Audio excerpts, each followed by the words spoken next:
هو في حد هنا؟ المكان ده شكله غريب شوية. ايه الصوت ده؟ ما تخافش، انا مش هأذيك. أنا تايه ومش لاقي بيت. طب تعالى نلاقيه سوا. يلا نمشي ناحية الجبل، يمكن يكون هناك. استنى، في صوت ورا الشجر. متقلقش، أنا معاك.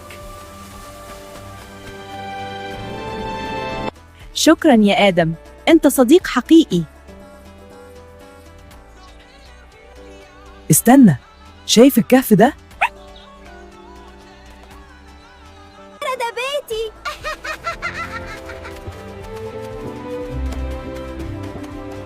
أخيراً! أنا مش هنسى اللي عملته، ولا أنا؟ الصداقة ممكن تبدأ حتى بين طفل وثعلب.